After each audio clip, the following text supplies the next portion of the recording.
దేవుడు కొంతమందిని దేవుని యొక్క వాక్యంలో ఎలాగూ వాళ్ళు పరిచయం అయ్యారంటే వాళ్ళకున్న బలహీనతను బట్టి, రోగాన్ని బట్టి పరిచయం అయ్యారు. వాళ్ళ రోగమే వాళ్ళ పేరు అయిపోయింది అన్నమాట. చెప్పండి, వాళ్ళ రోగమే పేరు, వాళ్ళ యొక్క పాపమే వాళ్ళ పేరు అయిపోయింది. బైబిల్లో పాపాత్మురాలైన స్త్రీ, ఆమె పేరు తెలియదు కానీ ఆమె పేరేం పేరు? పాపాత్మురాలైన స్త్రీ. ఇక్కడ మనం చదువుకున్న వాక్య భాగంలో తను 12 సంవత్సరాలు బట్టి ఒక రోగంతో బాధపడుతుంది. ఏ రోగంతోనైతే బాధపడుతుందో ఆ రోగమే తన పేరు అయిపోయింది అనమాట. చెప్పండి, 12 సంవత్సరాల రక్తస్రావం కలిగిన స్త్రీ. అర్థమవుతుందా? వాళ్ళ యొక్క రోగము వాళ్ళ పేరైంది, వాళ్ళ పాపము వాళ్ళ పేరైంది. తల్లిదండ్రులు మనకు ఒక పేరు పెడితే అర్థమవుతుందా, మనం కొన్ని పేర్లు తెచ్చుకుంటూ ఉంటాం. ఓకే, కాబట్టి మన జీవితాన్ని బట్టి, మన ప్రవర్తన బట్టి పేర్లు కొంతమంది మనకు పెడతా ఉంటారు. ఇక్కడ రోగాన్ని బట్టి తనకు పేరు పెట్టబడింది. ఇందులో మనకు కనిపిస్తుంది ఎవరంటే తన యొక్క వయసు చెప్పబడలే, రోగానికి ఉన్న వయసు చెప్పబడింది. 12 ఏండ్ల నుండి బాధపడుతుంది. చెప్పండి, ఎన్ని సంవత్సరాల నుండి బాధ? ఎందుకు ఆ బాధ అంటే రోగం. అర్థమవుతుంది. ఇప్పుడు తాను అనుభవిస్తున్న రోగం చాలా అపవిత్రమైన రోగం, చాలా అసహ్యమైన రోగం. ఎవరో కూడా తనని ప్రేమించిన రోగం అన్నమాట. కాబట్టి ధర్మశాస్త్రం ప్రకారం అది ఒక ఆమె అట్లాంటి స్థితిలో ఎవరైతే ఉంటారో వాళ్ళని ముడితే వాళ్ళు కూడా అపవిత్రులు అయిపోతారంట. అది కాబట్టి ఇలాంటి అపవిత్రమైన రోగంతో ఆనందం లేక, సంతోషం లేక, రోగాన్ని పోగొట్టుకోవడానికే ఎంత బాధపడిందో, ఎన్నెన్ని తిప్పలు పడిందో మనం చూస్తాం. 25, 26 వచనాల్లో అనేకమైన వైద్యుల దగ్గరికి వెళ్ళింది. తను తిరగని వైద్యుడు లేదు. ఒకే వైద్యుడు కాదు, చెప్పండి ఏంటి, అనేక వైద్యులు. చెప్పండి, ఎంతమంది డాక్టర్లు? అనేకమైన డాక్టర్లను మార్చిన తర్వాత తన యొక్క ఫైనల్ రిజల్ట్ ఏంటంటే చెప్పండి, తిప్పల పడిందంట. చెప్పండి ఏంటండి? తిప్పల పడింది. తనకున్న కలిగిందంతా వ్యయం చేసుకుంది. ఎంత మాత్రం కూడా ఏం లేదు, ప్రయోజనం లేదు. ఎంత మాత్రం కూడా ప్రయోజనం లేదు. మరింత సంకటపడింది. రోగం బాగు చేసుకుందామని వెళ్తే మరింత రోగము ఎక్కువైపోయే విధంగా తన యొక్క బాధ మరింత ఎక్కువైపోయినట్లుగా మనం చూస్తున్నాం. కాబట్టి ఇట్లాంటి పరిస్థితుల్లో చాలామంది బాధపడుతూ ఉన్నారు. కొంతమంది రోగాలను బట్టి బాధపడుతున్నారు. ఇక్కడ మనం చదువుకున్న వాక్య భాగంలో ఎవరిని బట్టి, దేన్ని బట్టి బాధపడుతుంది చెప్పండి? తనకున్న రోగం తనను బాధ పెట్టిందనమాట. తన బాధకు గల కారణం ఏంటంటే రోగమే. చెప్పండి, ఈ లోకంలో మనకు రోగాలు లేకపోవచ్చు. అదవుతుందా? ప్రజెంట్ తిను అనుభవిస్తున్న రోగాలు మనకు లేకపోవచ్చు, కానీ మనం ఏదో ఒక రకంగా బాధను అనుభవిస్తూనే ఉన్నాం. అది మానసికమైన బాధ, అది శారీరకమైన బాధ, లేకపోతే మన యొక్క గృహంలో పడే బాధ, ఏదో ఒక బాధ మనల్ని వెంటాడుతూ ఉంది. కాబట్టి ఈ యొక్క మనం చదువుకున్న వాక్య భాగంలో 3 విషయాలు మనం ఈరోజు నేర్చుకోబోతున్నాం. ఈ 12 సంవత్సరాల రక్తస్రావం గల స్త్రీ ఫస్ట్ ఆఫ్ ఆల్ తను బాధపడింది. చెప్పండి ఏంటండి? రెండోది బాగుపడింది. చెప్పండి రెండోది. మూడోది భయపడింది. ఈ 3 విషయాలు మనం ఆలోచన చేద్దాం. బాధపడింది. ఎందుకని బాధపడింది అంటే తనకున్న రోగాన్ని బట్టి. అంటే రోగం ఉంటేనే మనుషులు బాధపడతారా, లేకపోతే బాధకు గల కారణాలు చెప్పండి. కొన్ని కారణాలు వాక్యము మీరు ఏం చెప్తారో కానీ వాక్యం మాత్రం తేటతెల్లంగా చెప్తుంది. చాలా బాధలకు గల కారణము ఇర్మియా గ్రంథము 2:17 2:19 మనం చూసినట్లయితే బాధకు గల కారణాలు ఇక్కడ చెప్తున్నారు. చదవండి ఒకసారి. ఇర్మియా 2:17. నీ దేవుడైన యెహోవా నిన్ను మార్గంలో నడిపించుచుండగా నీవు ఆయనని విసర్జించుట వలన, దేవుణ్ణి విసర్జించడం మూలంగా బాధకు గురవుతాము. చెప్పండి, బాధ కారణం ఏంటి చెప్పండి? ఇక్కడ దేవుని విసర్జించడమే, దేవుని పక్కన పెట్టడమే. అక్కడ ఇశ్రాయేల్ ప్రజలు, యూదా జనాంగము బాధకు గురవుతూ ఉంటుంటే ఇర్మియా గారు మాట్లాడుతున్నారు, ఎందుకు నువ్వు బాధపడతావు చెప్పనా? నీ దేవుని నువ్వు విసర్జించేసావు, నీ దేవుని నువ్వు నిర్లక్ష్యం చేసావు, పక్కన పెట్టావు. అల్టిమేట్లీ దేవుణ్ణి ఒక వ్యక్తి నిర్లక్ష్యం చేస్తే ఏదో ఒక రోజున దేనికి గురి అవ్వాల్సిందే? బాధకు గురి అవ్వాల్సిందే. 2:19 చదవండి. నీ దేవుడైన యెహోవా యెహోవాను విసర్జించుటయు, నీకు నా ఎడల భయభక్తులు లేకుండాటయు. దేవుని పట్ల భయభక్తులు లేకుండా బ్రతికే వాళ్ళు తప్పకుండా బాధకు శ్రమకు ఏమవుతారు? గురవుతారు. కాబట్టి మనం అనుభవిస్తున్న బాధ అయినా, మనం అనుభవిస్తున్న శ్రమ అయినా దేని బట్టి కలిగింది ఇది అనేది మనం ఆలోచన చేసుకోవాలి.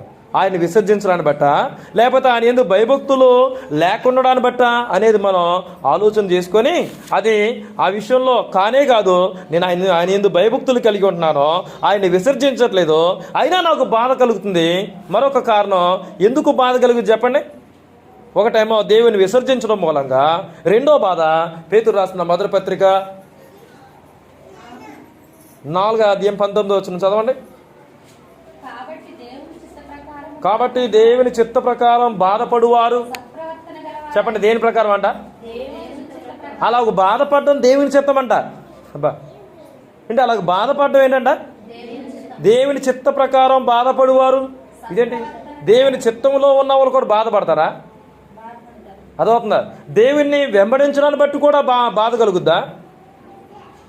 వాక్యం సెలవిస్తుంది, ఒకడు క్రైస్తవుడైనందుకు బాధ అనుభవించిన ఎడల. పేతురు రాసిన మొదటి పత్రిక 4:16లో ఎవడైనా క్రైస్తవుడైనందుకు బాధ అనుభవించిన ఎడల అతడు సిగ్గుపడక. అంటే క్రైస్తవుడిగా ఉన్నందుకు కూడా కొన్నిసార్లు మనం ఏం చేయాలి? బాధను అనుభవించాలి. కాబట్టి దేవుని బట్టి కలిగే బాధకు మనము బాధపడక్కర్లే, లేకపోతే కృంగిపోవక్కర్లే. మనం ప్రార్థనకు వెళ్తూ ఉండగా కొన్నిసార్లు మన మీద సెటార్లు వేయచ్చు, లేకపోతే మనం యేసు ప్రభువుని వెంబడేస్తూ ఉండంటే అబ్బో పరిశుద్ధురాలు వచ్చేసిందిరో అని మన మీద కొన్ని కామెంట్లు చేయొచ్చు. కాబట్టి నన్ను అందరూ ఇలాగ అంటున్నారు అని మనం బాధపడక్కర్లే. ఎందుకంటే ఈ బాధ దేవుని చిత్త ప్రకారం మనం బాధను అనుభవిస్తున్నాం. కాబట్టి చెప్పండి, ఒక దొంగగా మనం బాధను అనుభవించట్లేదు, లేకపోతే ఒకరిని తిట్టి మనం బాధను అనుభవించట్లేదు, లేకపోతే ఒకరిని మనం ఏదో హాని చేసి మనం బాధను అనుభవించట్లేదు, లేకపోతే తప్పు చేసి మనం బాధ అనుభవించట్లేదు. దేని బట్టి? క్రైస్తవుడిగా ఉన్నందుకు మనం బాధ అనుభవిస్తే ఆ యొక్క పేరుని బట్టి దేవుని ఏం చేయాలంట? మహిమపరచాలి. హల్లెలూయా. వినాలి అందరూ కూడా. దేవుడు మనల్ని ఏ స్థాయిలో బాధపడాలని దేవుడు చూస్తున్నాడంటే, ఏ స్థాయిలో దేవుడు మనల్ని బాధ అనుభవించాలని దేవుడు కోరుకుంటాడంటే, తప్పు చేసి కాదు, మేలు చేసి బాధ అనుభవించాలంట. చెప్పండి ఏంటండి? చదవండి ఒకసారి. పేతురు రాసిన మొదటి పత్రిక 2:20 చదవండి.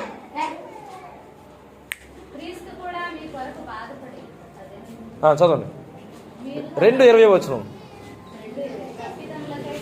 తప్పిదమునకే దెబ్బలు తిని ఎడల, తప్పిదం చేశారు, దెబ్బలు తిన్నారు. ఇక తప్పిదం చేసిన తర్వాత దెబ్బలు తింటే నువ్వు మౌనంగా అలాగే ఉండి ఎన్ని దెబ్బలు పడుతున్నా సరే ఏం మాట్లాడకుండా అలాగే ఉంటే ప్రయోజనం ఏముంది? అదో తప్పు చేశారు కాబట్టి తిన్నాం, అంతే కదా. కానీ తప్పు చేయకుండా మేలు చేసి బాధ అనుభవిస్తే అది సూపర్. హల్లెలూయా. చెప్పండి, మేలు చేసి వాళ్ళు చేసిందంతా చేసి మళ్ళీ మాట్లాడుతున్నాం, అది బాధ. సూపర్ కదా. అది దేవుని దృష్టికి హితమగును. హల్లెలూయా. కాబట్టి మనం చాలాసార్లు మన ఫ్యామిలీ లైఫ్లో ఎలాంటి బాధలు పడుతూ ఉంటాం. చేసిందంతా మంచి చేస్తాం, కానీ బాధ అంతా మనకే చెప్పండి బాధకు గురి చేస్తూ ఉంటారు. ఆ యొక్క మేలుని బట్టి మనల్ని అర్థం చేసుకొని కృతజ్ఞతగా ఉండరు, లేకపోతే మనకు సహకరించకపోగా మళ్ళీ ఏం చేస్తారు? బాధ పెడతా ఉంటారు. ఇలాంటి బాధ దేవుని దృష్టికి ఏంటంట? హితమగును. హల్లెలూయా. ఇలాంటి బాధపడే వాళ్ళకి దేవుడు తప్పకుండా న్యాయం తీరుస్తాడు, వాళ్ళకి ప్రతిఫలం ఇస్తాడు. కాబట్టి పౌలు శీలలో వాళ్ళు దేవుని వెంబడిస్తూ ఉన్నారు, దేవుని సువార్తను ప్రకటిస్తున్నారు, చాలా దెబ్బలు తిన్నారు. ఆ దెబ్బలో ఆ యొక్క బాధ చెరసాల నాయకుడి యొక్క రక్షణకు ద్వారాలు తెరిచాయి. హల్లెలూయా. కాబట్టి మనం గ్రహించవలసింది ఏంటంటే దేవుని చిత్త ప్రకారం బాధపడాలా, దేవుని విసర్జించి బాధపడాలా? చెప్పండి, ఏది బెటర్ మనకి ప్రమేల గారు? దేవుని చిత్త ప్రకారము దేవుణ్ణి వెంబడించడం మూలంగా కలిగే బాధ అది దేవుని దృష్టికి మహిమ చేస్తుంది. దానికి దేవుడు గొప్ప ప్రతిఫలాన్ని కూడా దేవుడు ఇస్తాడు. నా నిమిత్తం మిమ్మల్ని మనుషులు నిందించి దూషించి మీ మీద అబద్ధ సాక్ష్యం పలికినప్పుడల్లా మీరు కృంగిపోవక్కర్లే. ప్రార్థనకు రావడం మూలంగా ఇక అస్తమానం ప్రార్థన నీ జీవితానికి అని చెప్పేసి రకరకాలుగా మనల్ని మాట్లాడవచ్చు. కానీ అస్తమానం పనేనా, అస్తమానం తిండేనా అని ఎవరనరు. మనం పొద్దున్నే తింటాం, మళ్ళీ మధ్యాహ్నం తింటాం, మళ్ళీ సాయంత్రం తింటాం, అస్తమానం తిండేనా అనరు. కానీ శరీరానికి మనము ఎలాగో దీన్ని పోషించుకుంటున్నామో మన ఆత్మను కూడా పోషించుకోవాల్సిన బాధ్యత మన మీద ఉంది. కాబట్టి ప్రియమైన సహోదరులారా, దేవుని చిత్త ప్రకారం బాధపడడం వేరు, దేవుని విసర్జించి బాధపడడం వేరు. అర్థమవుతుందా? కాబట్టి ఈ యొక్క 12 సంవత్సరాల రక్తస్రావం గల స్త్రీకి మరి ఎందుకు ఆ రోగం వచ్చిందో దేవుని విసర్జించి చెప్పండి, తను రోగాన్ని తెచ్చుకుందా, లేకపోతే దేవుని వైపు తిరిగి రోగాన్ని దేవుని వెంబడించడం మూలంగా రోగాన్ని తెచ్చుకుందానంటే తన యొక్క జీవితంలో ఫస్ట్ టైం ప్రభు వైపు తిరుగుతూ ఉంది. హల్లెలూయా. కాబట్టి ప్రియమైన సహోదరులారా, గ్రహించండి, ఇక్కడ తను బాధపడుతూ ఉంది. ఇక్కడ బాధపడుతూ ఉంది 2 సార్లు ఉంది. ఇక మనం చదువుకున్న వాక్య భాగంలో ఆమె బాధ గురించి దేవుడు చెప్పాడు. ఎక్కడుంది ఆ మాట? 29వ వచనంలో, వెంటనే ఆమె రక్తధార కట్టెను, తన శరీరంలో ఆ బాధ. బాధపడిందా, బాధపడలేదా? బాధపడింది. తర్వాత 24వ వచనంలో, నీ బాధ నివారణ అయి నీకు స్వస్థత కలుగును గాక. నీ బాధ అంటున్నాడు. అంటే ఇక్కడ 12 సంవత్సరాల రక్తస్రావం గల స్త్రీ ఏం చేసింది?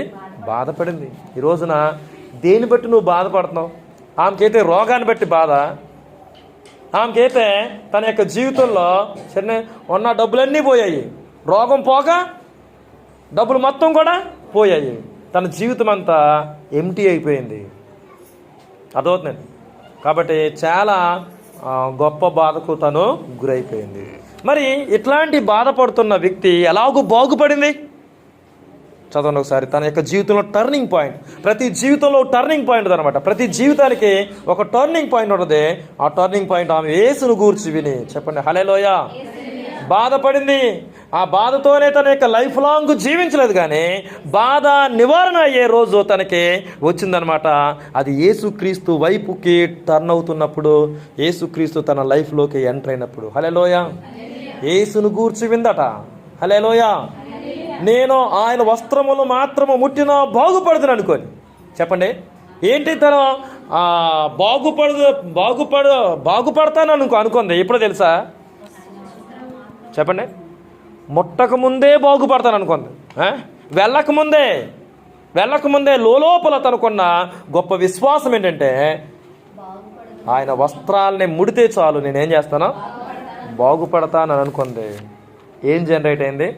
యేసును గూర్చి ఎప్పుడైతే మనం వింటామో అప్పుడు మన జీవితంలో విశ్వాసము, చెప్పండి, ఏమవుద్ది? ఎంటర్ అవుద్ది. వినుట వలన ఏం కలుగుద్దంట? విశ్వాసం కలుగును. హల్లెలూయా.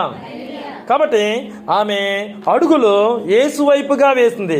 ఆమె అడుగులు యేసు కొరకు వేసింది అనమాట. హల్లెలూయా.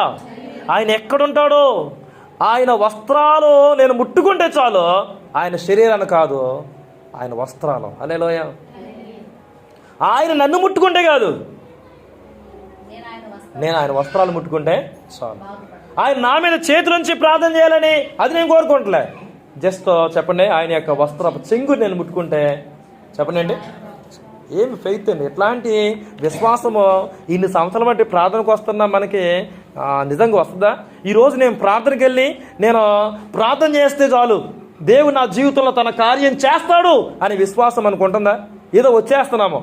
అన్ని రోజులు బాగానే వెళ్ళింది హన్న, కానీ ఒకరోజు విశ్వాసంతో వెళ్ళింది, ఒకరోజు కన్నీటితో వెళ్ళింది, ఒకరోజు దేవుడు తీర్చగలడు అనే గొప్ప విశ్వాసంలోకి అడుగులు పెట్టింది అనమాట. హల్లెలూయా. ప్రార్థనకి రావడం కాదు, విశ్వాసంతో రావాలి. అదవుతుందా? ప్రార్థన చేయడం కాదు, విశ్వాసంతో చేయాలి. నేను చేసేది, నేను అడిగేది తప్పకుండా పొందుకుంటాను, నేను బాగుపడేది ఆయన దగ్గరే. అనే విశ్వాసం మన దగ్గర ఉండాలి. నేను ఇప్పుడు ఏ బాధ గుండా వెళ్తున్నానో ఆ బాధకి పరిష్కారం ఆయనే అనే విశ్వాసం మన దగ్గర ఉండాలి. హల్లెలూయా. కాబట్టి చూడండి, దేవుని వైపుగా టర్న్ అయింది. ఆయనే బాగు చేసేవాడు. నా బాధకి సంపూర్ణమైన పరిష్కారము ఆయన దగ్గరే దొరుకుతుందని విశ్వాసంతో అడుగులు వేసింది. హల్లెలూయా. కాబట్టి మనం గ్రహించాలి, ఆయనే మనల్ని బాగు చేసేవాడు. హల్లెలూయా. ఆయన మనల్ని బాగు చేసేవాడు. ఏం బాగు చేస్తారు ఆయన ఏం బాగు చేయగలడు? గుండె చెదిరిన వారిని ఆయన ఏం చేస్తారట? 147 కీర్తన 3వ వచనంలో ఆయన బాగు చేయలేనిది ఏముంది? ఇంటర్నల్గా ఆయన బాగు చేసేవాడు.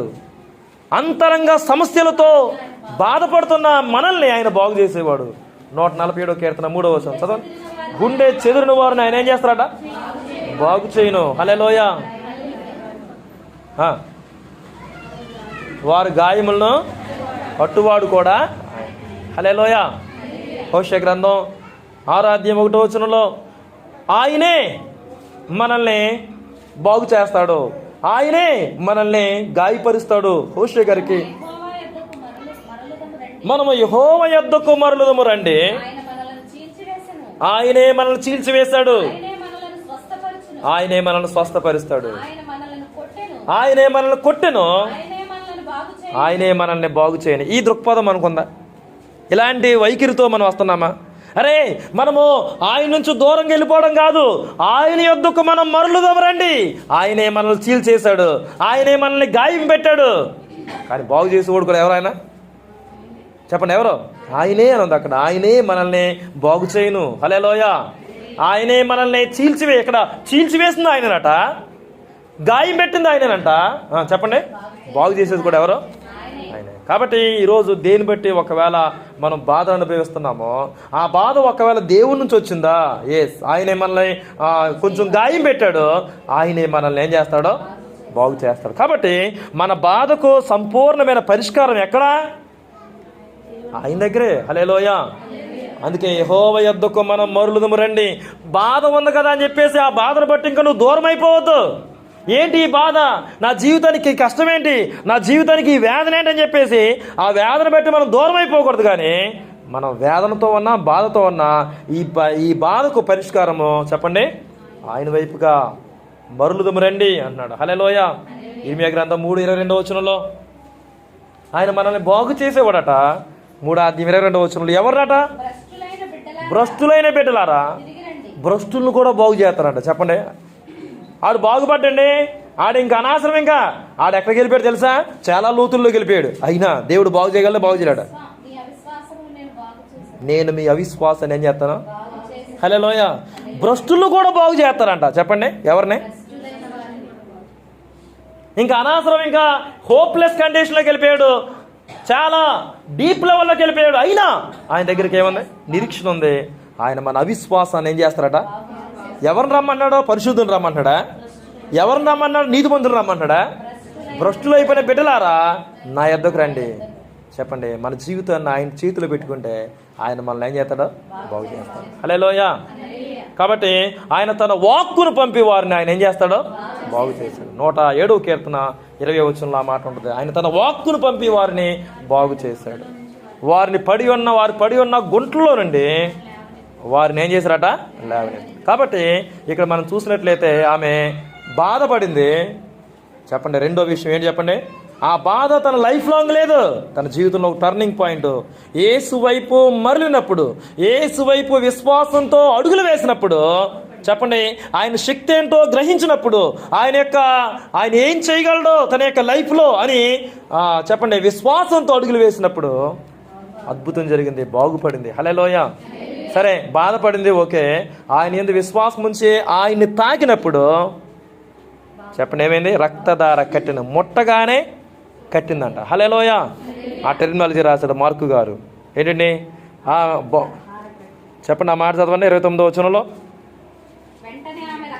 ఆమె రక్తధార కట్టెను, పై వచనంలో ఆయన వస్త్రము ముట్టెను కట్టెను. హల్లెలూయా. కాబట్టి ఎప్పుడైతే మనం విశ్వాసంతో ముడతామో, ఇక్కడ అర్థం చేసుకోండి, చాలామంది ఆయన మీద పడుతున్నారు, ఆయన ముట్టుకుంటున్నారు. చాలామంది ఆయన ముట్టుకున్నారు. ఇక్కడ ఎవరు నన్ను ముట్టుకున్నదే? ఎవరు నన్ను టచ్ చేసింది అన్నాడు ఇక్కడ యేసయ్య.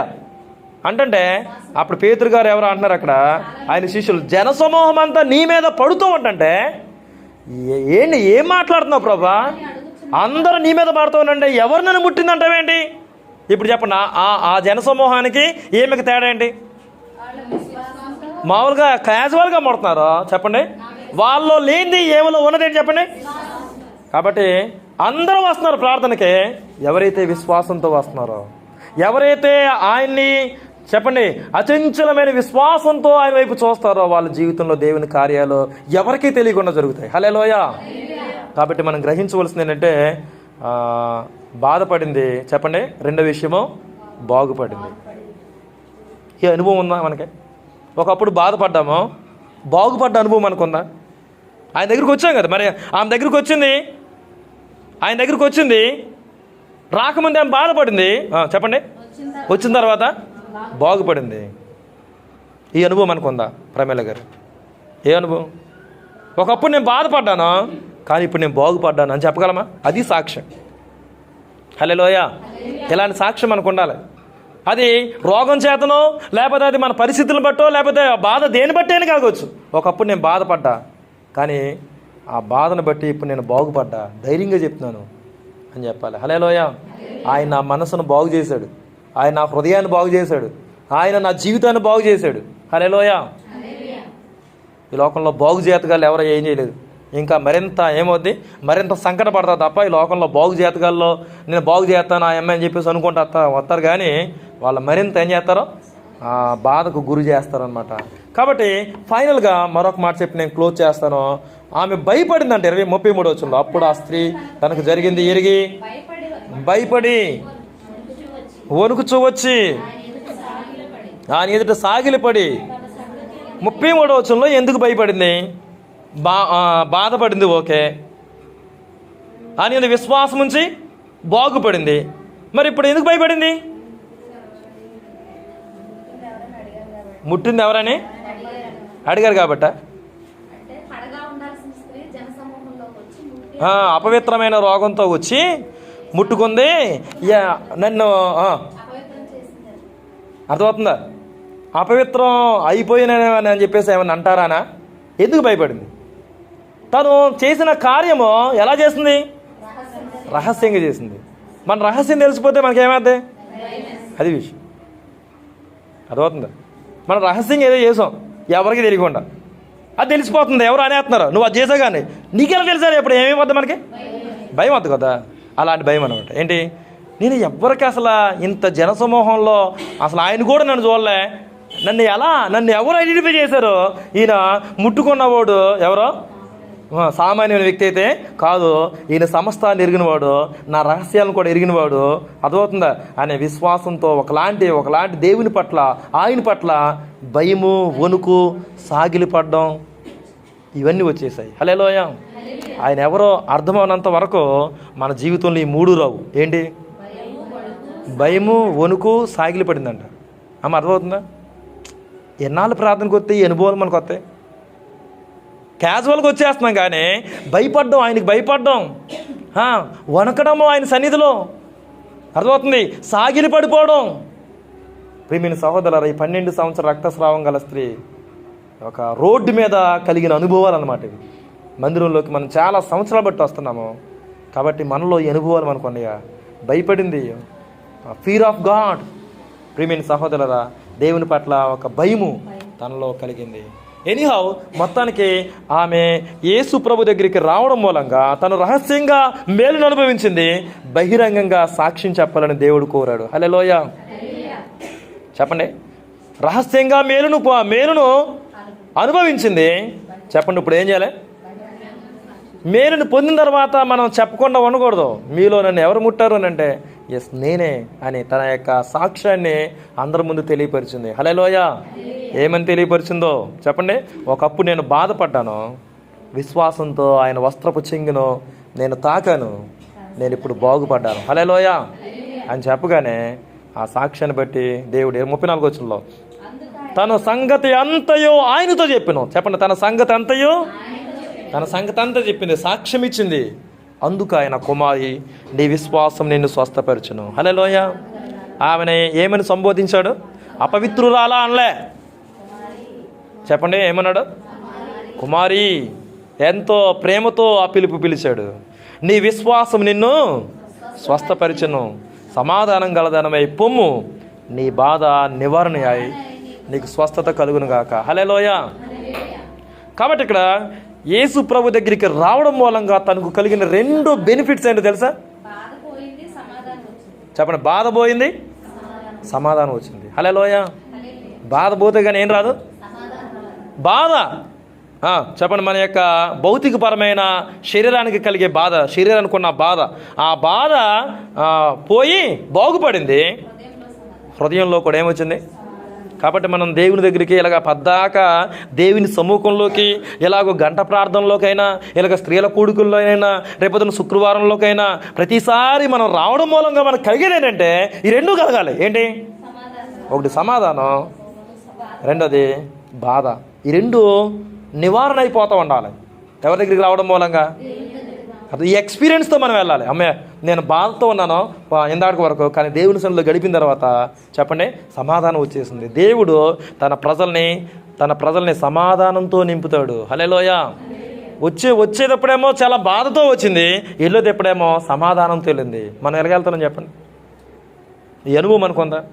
ఆయన ఇచ్చే సమాధానం మనం పొందుకుంటున్నామా? లోపల ఎంతో నేను సమాధానంగా ఉన్నాను అని చెప్పగలవా? ప్రార్థన చేసుకుందాం తలలోంచి.